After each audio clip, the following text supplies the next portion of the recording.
Welcome to FO Talks. The war in Ukraine is entering a new diplomatic chapter. To help us make sense of the fast-moving movement, we are joined by Sebastian Schaefer, Director of the Institute for the Danube region and Central Europe. Welcome, Sebastian. Thank you very much for having me again. Always a pleasure to talk to you. Absolutely. Sebastian, very quickly for our viewers, we now have two competing visions for peace. There's US President Donald Trump's 28-point plan, and now Russia's Vladimir Putin's expanded list of conditions. Can you tell us about the two proposals? Well, we were all, I think, a bit taken by surprise when last week this 28-point plan surfaced and basically was leaked actually by the Russians to the world. To learn that there is a set of list of demands that pretty much sound like a wish list coming out of the Kremlin. So the 28-point plan from Trump includes territorial concessions. It includes that there will be no NATO enlargement. With regards to Ukraine, it should crop the military size of Ukraine to 600,000 men. The recognition of Russian as an official state language, letting the Russian Orthodox Church back in to the country, and many other aspects that were really astonishing. We could go more into detail because it basically also limits the US foreign policy with regards to NATO in Europe. As it says that in Poland there should only be European fighter jets be stationed. So it's really, really baffling in certain aspects what is in there. There was a reaction from the coalition of the willing, the so-called coalition of the willing.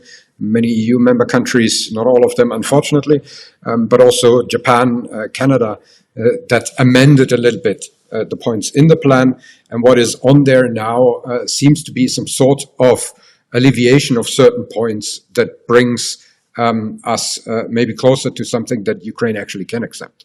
What comes out of the Kremlin now, and what Vladimir Putin just yesterday stated, was that Ukraine needs to completely withdraw from what they consider is now part of the Russian Federation. So the four oblasts, Donetsk, Lugansk, Zaporizhia, and Kherson, which is, of course, a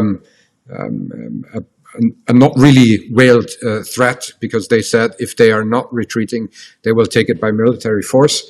Although I would be interested how he is going to do that, because he has managed to conquer the four oblasts over the past almost 4 years. Right. And Putin's plan came out almost instantly after the 28-point draft that was put forward by the Trump administration. Of course, Russia has added more conditions and effectively demanded legal recognition of Russia's territorial gains. But is this realistic? And what I want to get out of this conversation with you is the Kremlin actually looking at a genuine path to peace, or is it just a stalling tactic to keep the war going? That is a very good question. We come back to something that was in the times of the Cold War was called Kremlinology. Yeah? So we would have to take some sort of look at the glass bowl and try to figure out what is happening in the Kremlin. If you ask for my opinion, if I look into the glass bowl, I would say it's a stalling tactic. Because these demands are outrageous with regards to not only the post-World War II security order in Europe, because it basically says that if you want to take land by force, you just need to be a strong man. You make an aggression against another country, and then sustain it for a couple of years, and ultimately will be rewarded with territorial gains, whatever the reality on the battlefield is. The second thing is also that, how can Ukraine accept this. I mean, you will find a possibility eventually, but I mean, right now, it's neither possible according to their constitution, but it's also not something that can be accepted through international law. So I don't see a way how this could become a reality. It might become a reality, nevertheless, but I don't see that Putin really wants peace, because that war sustains not only him, but also what is left of his economy. Right. Sebastian, my worry is that Ukraine does accept at least either of the two plans, and eventually there is a compromise where Ukraine does cede territory. But then my question is, how is Europe going to see that, especially European states that border Russia? And of course, you're joining us from Vienna, Austria. How is Central Europe and overall Europe going to see? Because they're going to see it as a threat now. Yeah, it's really a situation that will have ramifications throughout the region, because it would be an illusion to believe, because one of the points in this plan is that there will be some sort of security guarantees for Ukraine, for the rest of Ukraine, but also for Europe per se. And Putin said that he is willing to give in writing security guarantees that there will not be an attack on another European country. But I mean, there's the Budapest Memorandum from 1994 that was signed between Russia and Ukraine, that guarantees the territorial integrity of Ukraine. And we see how much that is worth. We've also seen the Minsk Accords with 2014 onwards, after the annexation of Crimea and then the war that was started in eastern Ukraine, that none of the negotiated and agreed upon parts have been fulfilled by the Russian Federation. And the paper that is signed might not worth be the ink, unfortunately, when we receive these guarantees out of the Kremlin. And this will, of course, mean that the European states will have to continue to invest in arming themselves, preparing themselves. I talked with diplomats in the region yesterday evening, actually, and it's there's a very different approach towards it. For instance, in Hungary, Orban is expected to travel to Moscow today, so they are less fearful. Whereas, of course, in Poland, naturally, also from their history, this has been ongoing actually for the past couple of years already, preparing for a possible attack also on a NATO country. And to finish off, I mean, it's starting also in Western European countries that there are leaflets distributed what to do in case of war. Not so much here in Austria yet. The neutrality is still something that is believed will protect us, which it won't. But that's a different discussion that we would have to do. Right. I actually wanted to talk more on that, Sebastian, because it looks like Europe doesn't know whom to trust now. Of course, they cannot trust Russia and Putin, and regardless of a written statement that he provides, that's not going to guarantee safety and security. But the way US President Donald Trump has been doing diplomacy also puts Europe in a bind. There's sometimes, and not just sometimes, I would say often, they're left out of the room, and their thoughts and opinions are not considered. Their concerns are not taken into account.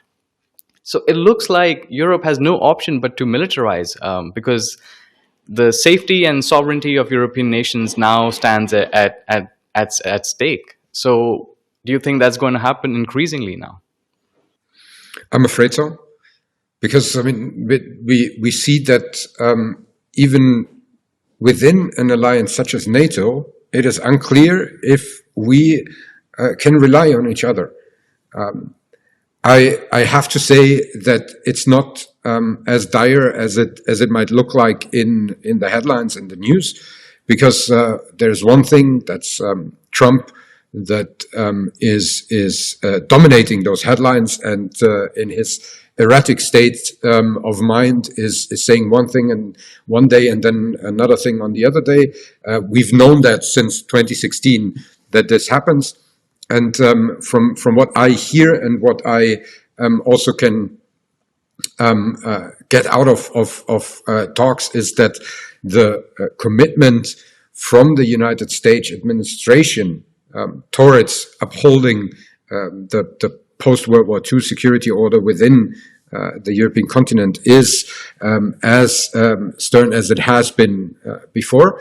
But of course, I mean, this is not something that is clear if it will stay like this, because Trump has been known for disrupting, and you know, if he continues to purge not only within the administration but also probably within the armed forces of the United States, then this might also change. So yes, we need to, I mean, we should have done that a long time ago within Europe. Not only because it's not fair to rely on the US completely. We should have learned that lesson actually in the middle of the 1990s with the violent breakup of former Yugoslavia, when we were not able to handle anything. We have then started to build some structures within the European Union, but never really something that could be, so to say, independent from NATO structures. Because we didn't want to duplicate efforts, and that makes sense. But on the other hand, I mean, to have a stern European defense pillar is really something that would be needed. But what is much more direly needed is actually a common vision towards that. And this is the danger that I see at the moment, because we can only do that together, but it's very hard to reach a common vision within the European Union due to several factors. Let's talk about Ukrainian President Vladimir Zelensky. What next for him? I mean, he's got two options: a bad deal or no deal, and the war keeps going on. Yeah, and additionally, if we go back to the last conversation we had, while we speak, the office of his chief of staff is actually being raided and controlled by the anti-corruption authorities of Ukraine. Yeah? So he's very in a tight squeeze. Especially, he will not be able to continue the war when certain conditions are no longer there. And these are, on the one hand, very important: the intelligence sharing from the side of the US. This is vital. Again, we don't have the capacities to replace this in the European Union. And the second thing is that while the US is not providing weapons, but selling weapons, and the Europeans are paying for them, if they decide that certain weapons will no longer be even sold to the Europeans so they can transfer it to Ukraine, this will, of course, also force him into signing this bad deal, as you said. And so it's very much out of his hands, unfortunately. And this is also something where I was really concerned when that peace plan surfaced, that Trump might simply extort Ukraine and force them into signing a bad deal. Fortunately, this coalition of the willing stepped up. And I hope now that there will be some amendments. But I mean, overall, I think that Ukraine and also President Zelensky has been very willing to compromise. I mean, there are certain points that you simply can't do it because there are limitations to it. And these territorial concessions is one thing. He cannot decide on this. Yeah? He's sworn in to protect the constitution of Ukraine. So he cannot simply cede territory. There might be mechanisms to it. You could put this to a referendum, for instance. You could see if there is a possibility to do something and negotiate something. But you cannot simply be extorted and say, okay, we cede the territory, lay down our weapons, because I mean, he essentially would then be tried for treason. So then, what are some of the possible future that Ukraine and EU have, especially in the next 5 to 10 years? If, for instance, let's say that the deal does happen and Ukraine does end up ceding territory, how is that going to shape the region? This is a very good but also very complicated to answer question. Yeah. I mean, I think it was already in March 2022 when I published some scenarios actually with Fair Observer on how I see that the overall war could develop. I further refined them, and I had like 6 possible scenarios in which direction that could go. With the new realities that we are seeing now, I can only see actually probably 3 possible scenarios here. And one of them is that, of course, this sort of freezing conflict leads to a ceasing of the hostilities, but continued looming danger that there will be sooner or later a flaring up of the hostilities again from either side.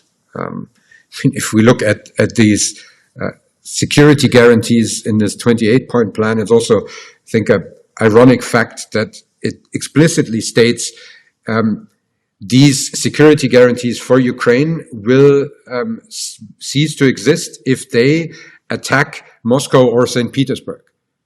It's not said if they attack Russia, but if they attack Moscow or St. Petersburg. And it's simple details, but I mean, it then would not mean that if they attack cities in what is Ukrainian territory occupied by the Russian Federation and would try to take them back, the security guarantees would still be in place. Anyway, so I mean, you see, this creates uncertainty for the foreseeable future. There might be developments where this easily flares up. A second scenario is that the war sort of continues, the protracted war continues in a way that we have seen it over the past 3 years or almost 4 years, and that there is no deal reached and no possibility to find some sort of end towards that, which would of course also lead to further instability within the region. And also insecurity for the whole European continent. And maybe the third possibility that I could see what would be happening here is that actually Ukraine is able to get some momentum and actually is able to defend its territory, where they would take that back and then regain control over the territory that was in the configuration of 1991 when they declared their independence. It's very unlikely that they can do it in the current circumstances. But nevertheless, I mean, scenarios is not that I'm predicting reality. It's giving a range of options what actually can happen. But this would ultimately lead to a further destabilization, especially in the Russian Federation. And the result of all of it is we need to prepare that there will be insecurity, threats, and hostilities on the European continent over the next 5 to 10 years. Right. Sebastian, how is Europe going to read this, especially when it comes to trading territorial integrity and national sovereignty for, let's say, stability in the region? Does this mean that the rules-based order that was built post-1945 come to an end? Because, as you can see, if the deal does happen, Russia has expanded its map. How is this going to play out for Europe? Very badly. I think exactly how you described it, that this security order is done. There's still some sort of hope that the OSCE could possibly play a role. But I think this is really wishful thinking, because I mean the overall idea and the overall consensus to not violently shift borders on the European continent has been buried at the latest on the 24th of February 2022. It probably was already in March 2014 the case, unfortunately. And overall, I would say that regardless what happens, I don't see that this will lead to a really lasting stability, even if Ukraine cedes the territories, accepts it, does that properly, legally, embed it, through a referendum or whatsoever. If that is then also, recognized internationally, that basically means that more or less countries that are veto powers in the UN Security Council can force any other country into submitting and giving up territory. And I don't see that the Ukrainian population will accept this. They might have to give some concessions, but it will not be an end to it. I cannot see that there will be an acceptance from the Ukrainian people to cede territories, to accept the status quo, and say, okay, this is the end of it, and now we return to everyday life and trade and exchange with the Russian Federation while their territory is occupied. And I see that many of the EU member countries also see it this way, and hopefully they understand that there is a need for a better solution to this. Right. Well, Sebastian, this conversation just shows how fragile and consequential the current moment is. Thank you very much for taking out your time and speaking to Fair Observer, and for giving us a perspective on how things can go from here on out. Thank you so much. Well, always a pleasure. Thank you very much. I really like talking to you, but I hope we do not have to come back as soon as it has been the case now, because the development is so quickly. But I'm afraid we probably will see each other again very, very soon. I'm afraid too that's going to happen, because I don't think this is going anywhere anytime soon. Join the conversation at Fair Observer and subscribe to our YouTube channel.